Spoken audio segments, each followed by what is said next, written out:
Yo, what is good, everyone? We are back in the Google Docs, and today we are talking about every sales rep's, every high ticket closer's favorite subject, that is objection handling. And I think anytime I've ever referenced this in the course, I've always put it in like quotations because I think that there's a huge like misconception around that. If you've ever been in any other sales course, sales coaching program, read sales books, God forbid, gone to sales seminars, whatever, or watched any short form content from someone in sales, everyone has their clever little one-liners. They have their 15-step framework to handle any objection.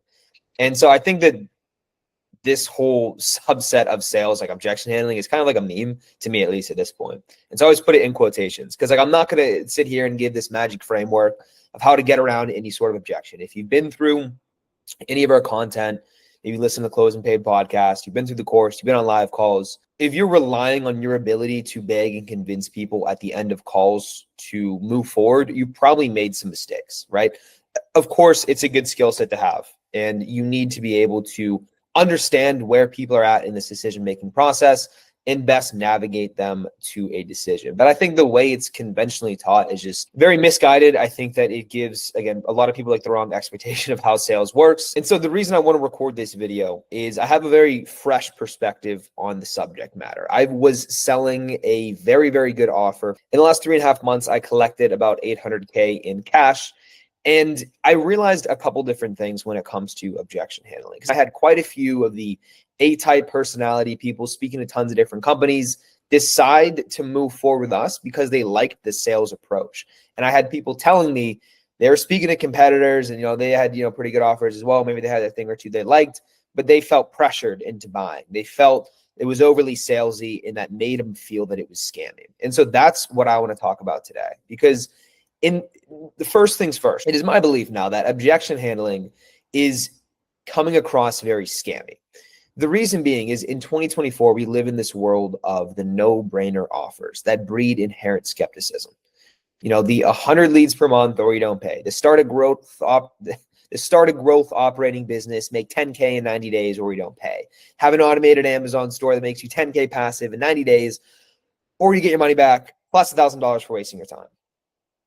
And so not even market sentiment. If I were to ask you watching this video on this call right now, it's like, well, why are you in sales if you can get guaranteed a 10K in 90 days growth operating business, right? Like why does everyone in the world not have an automated Amazon store that makes $10,000 a month passively in 90 days or you get your money back? Because you might as well take out a loan and do it. Worst case scenario, you'd make $1,000.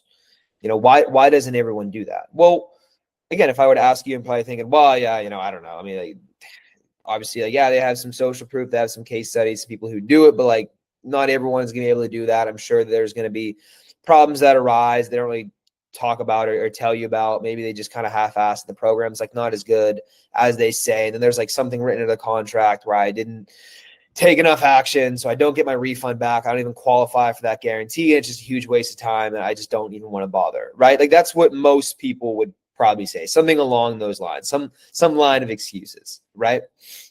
And I'm not saying these offers are scammy. I'm sure there's plenty of people out there that will actually deliver that. But the problem is everyone just makes that claim and then, try to just figure out the fulfillment, right? And consumers are just getting hammered with that, right? Because again, if you're selling a lead gen offer, it's like they're seeing your ads, they're seeing everyone else's ads. They're also seeing their email inbox with all of these claims, and everyone's just trying to outdo each other. Essentially, what the no-brainer offer is trying to do is say, hey, you give me X, you give me $5,000 for this service, and then in return, you would get more than $5,000. You would get $10,000. You would get give me $20,000 for an Amazon automation store, and in return, you would get $10,000 a month passively. You're effectively selling this box, this money printer, right? You put in $5,000, you get $10,000 out. You put in $20,000, you get $100,000 out. That's essentially what you're trying to sell people. The way I've looked at this is if you actually did have a money printer, and if you had to convince someone to take it, do you think they would actually believe it printed money? I'll say it again. If you had to convince someone to take a money printer, do you think they would believe it actually printed money? So if you were selling a biz op, I guarantee you make $10,000 a month as a high ticket closer in 90 days, or you get your money back. Well, why is everyone in the world not a high ticket closer making $10,000 a month? Right? That's what people are thinking. Therefore, like the offer, I don't know, it sounds too good to be true. Something's up. There must be some shtick they're not saying, right? It's a bait and switch. It's something. It's super weird, right? And then if you're on a call with them and they're begging you, they're pushing you into it, they're giving you an action taking price, they're pressuring you into it, they have every objection handling tactic in the book on you. You're thinking they're really trying to push me into buying this. Like there must be something that I'm not seeing. If as good as they say they are, they wouldn't need to sell it. And on the inverse, if you're on a call with someone and they're like, yeah, dude, like I can guarantee you make $10,000 a month. And you're like, so let me think about it. Like, think about it. Like, yeah, I mean, dude, honestly, if you have to think it over, like it's probably not for you or something along those lines. Maybe not as like blunt as that, but like that is quite literally exactly the way I was handling objections. And so this next point here, objection handling and pushing people into the yes reinforces that skepticism. Right? If people see those claims, they're like, I don't know, man, it sounds too good to be true. Like there's got to be something up, but like I am really interested. Like I would love to have a growth operation business, make 10K in 90 days where I don't pay. So I'm going to hop on a call with them and I'm going to see what it's about. Right? Like I really hope it's true. Like I'm super interested. Right? And I feel like, man, this is good. Like I don't know, man. Like I think I can find the money. It sounds really cool. Like let me just take a couple days to think it over. I don't want to make any rash decisions, whatever objection. Talk to my wife, talk to, pray on it, sleep on it, whatever it is. And they're sitting there and they're hammering you. They're pushing you into it. They're giving you an action taken price, calling you a coward for not buying. And you're like, oh, that's kind of weird. They like really need me to buy it right now. Like something must be up. Like I wonder if it's like a scam. Like why do they need me to buy this so bad? If it's so good, they shouldn't need to do this, right? That would probably be what's in my mind. And again, after speaking to people, I have closed tons of these A-type personality guys, speaking to tons of different companies, and they would legitimately tell me that they decided to go with us because they liked the approach, right? If people got on the calls with me and they're listing off every objection in the book and tons of stuff that's like even out of our control, it was an investment offer.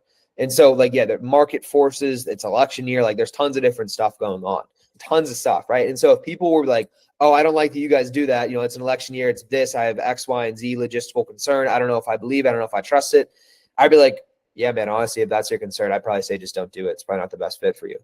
And they would look at me like, oh, well, no, like I still want to. And they would just battle back. They would handle their own objections. They would tell me why they still want to do it. Right. And that gives them so much more trust. And I'm not like begging for it. I'm not desperate for it. Because theoretically, if we have a no-brainer offer, if I'm selling this money printer, and if you watch like the mindset video in this course, like Richard talks about like the way he thinks about it, which I totally agree with, where what you're trying to do is have such an efficient sales process. There's a conveyor belt of leads on your calendar. And if you have a really good offer and you have a really good process, like you're going to capture a lot of people. And so if some motherfucker's on here just spitting off every objection in the book and just like doesn't really sound like it's a good fit, wrong mindset, doesn't believe it, thinks you're a scammer, I'd be like, yeah, dude, honestly, if that's your concern, like it probably just wouldn't be the best fit for you where you're at right now. Probably just wouldn't make sense. Or if you really think X, Y, and Z is going to happen, I mean, honestly, man, just don't do it then. Like, what else am I going to say? I'm going to sit there and like beg and convince them and tell them why it's not a problem. Because then if I'm like pushing people into this money printer, the more I have to push them into that yes, the more they're going to be skeptical of that money printer. That's the way I've been looking at it. I've met a lot of sales reps that like the objection handling. They like doing that. They want to roll their sleeves. They want to get that yes. They want to get that paid in full. And dude, hey, that's natural to you and you like doing that. You have the energy to do it. And you can maintain a sales process that requires you to do that in every single call. Hey, by all means, go for it. I'm not trying to tell you what you need to be doing.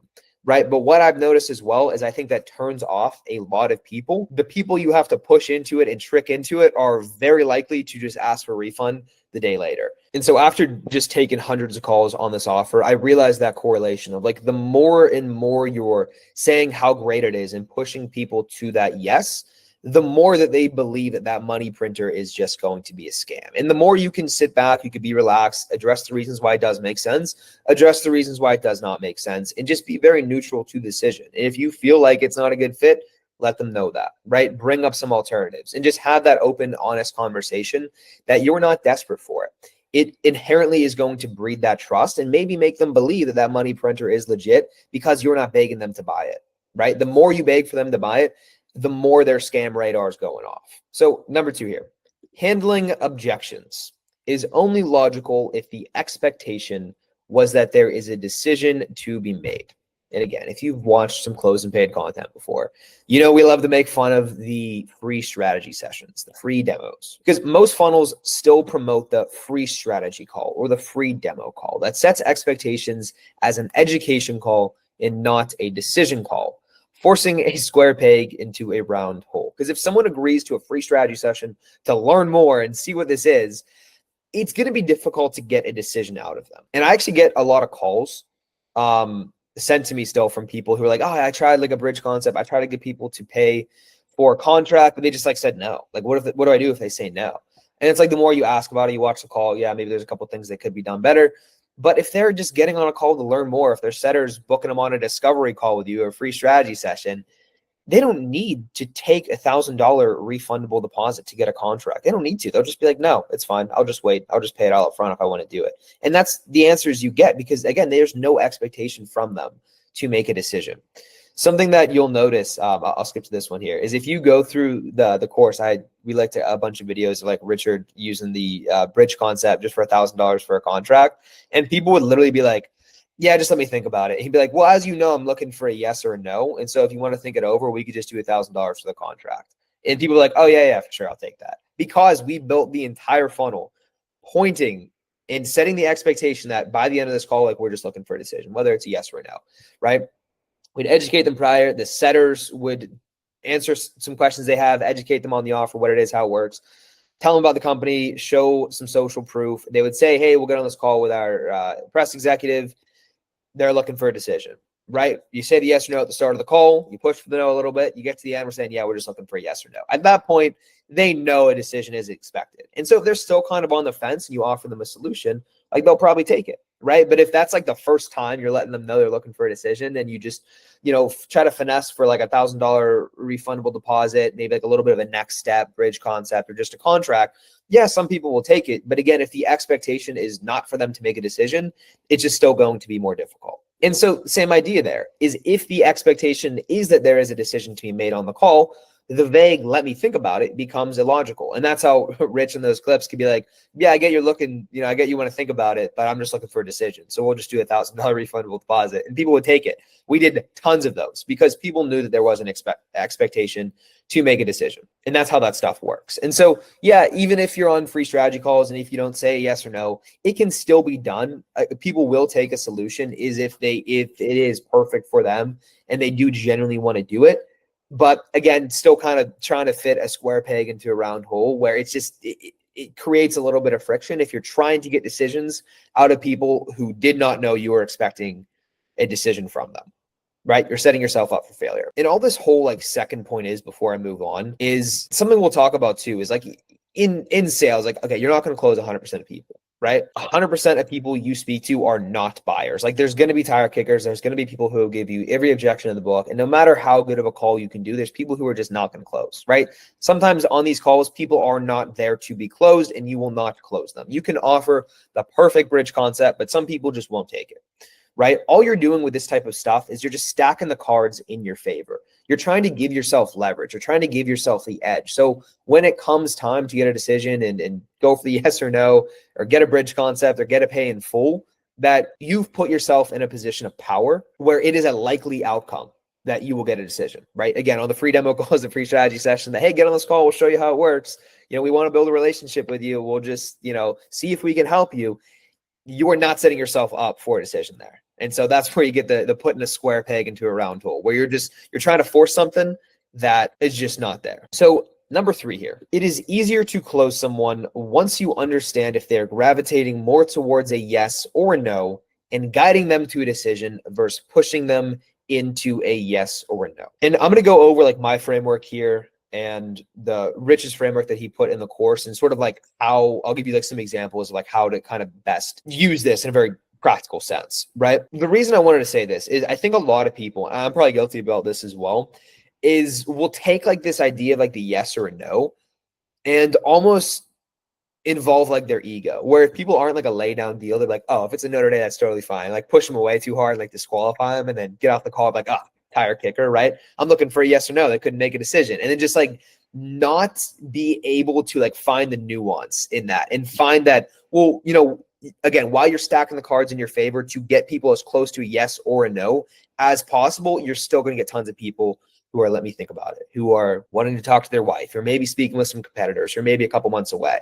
And so like that's the majority of people. And so you need a system in place to just navigate those people to a decision, whether it is a yes or a no. And the main thing here is to just reinforce an open and honest conversation. I know in the course when we talk about objection handling, like that's the main thing. Is like you're not trying to like be weird and switch up at the end where you're like kind of casual, like yes or a no, you know, pushing them for the no, challenge them throughout the call, and then suddenly it's objection handling and you're like, you're just pushing them into a decision, right? You can't do that. All you're trying to do throughout the entire call is reinforce an open and honest conversation. Because if people are not moving forward, there's something in their head. There's maybe a misconception, there's a concern, there's an objection. There could be stuff that is completely outside of your control, right? Maybe you're trying to sell someone in a biz op, but like their mom's sick and they really just don't have the money and there's all this stuff. Maybe they want to move, their girlfriend's, you know, gonna break up with them. They're just not in a mental space right now to like move forward on a decision. And so it's like if all that stuff's going on through their head, you just want to reinforce an open, honest conversation to bring that to the surface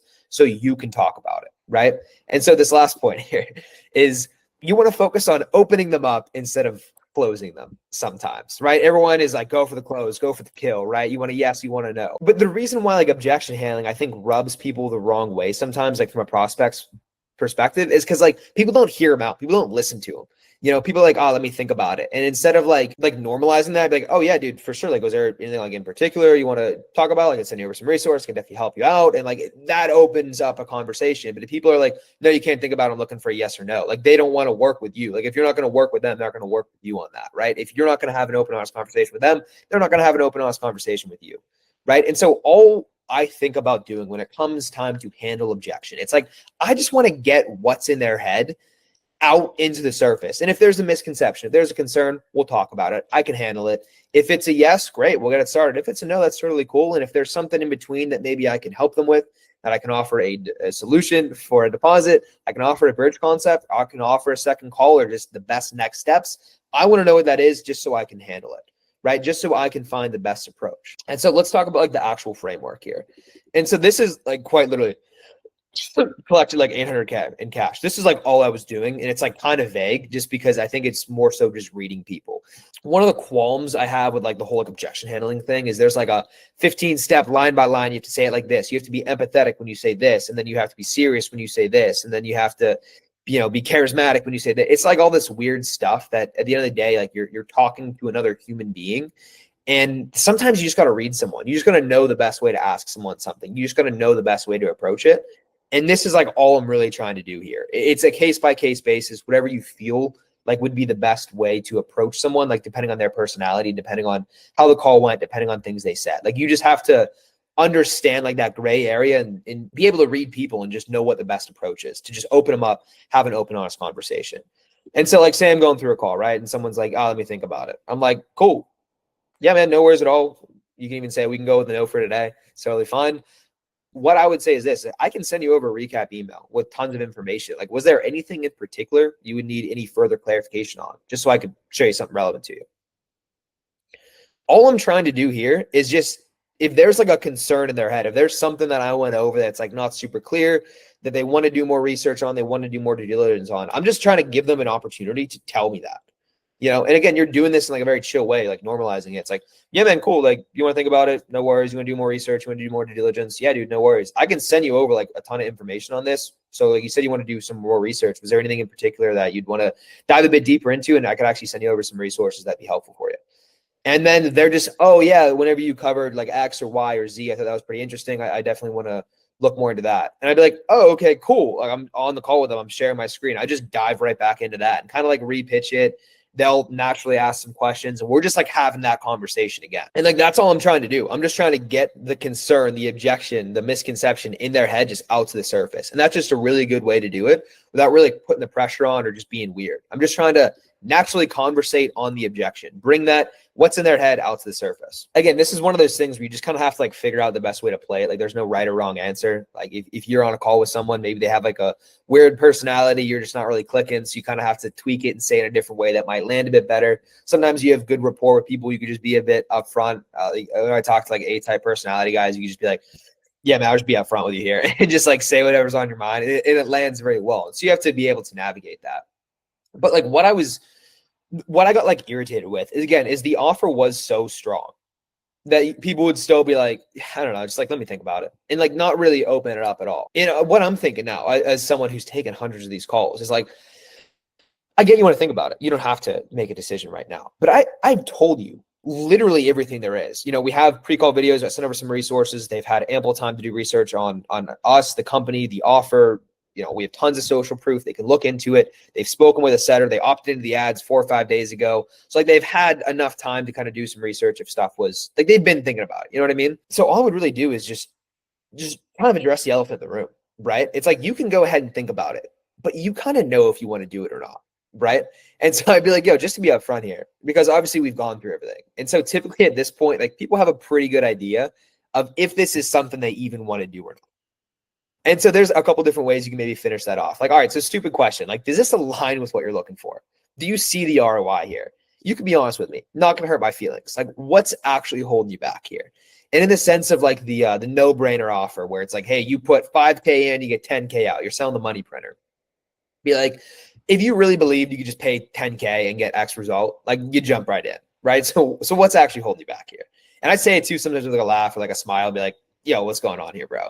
Because again, say you're selling the offer of like the what is it, the Amazon store, right? Say it's like a 20K Amazon store and they guarantee 10K a month passively or some shit like that. I would just grab someone at the end of the call and be like, dude, listen, if you actually believed you could pay me 20 grand and get $10,000 a month passively, like you jump right in, right? So what's actually holding you back here?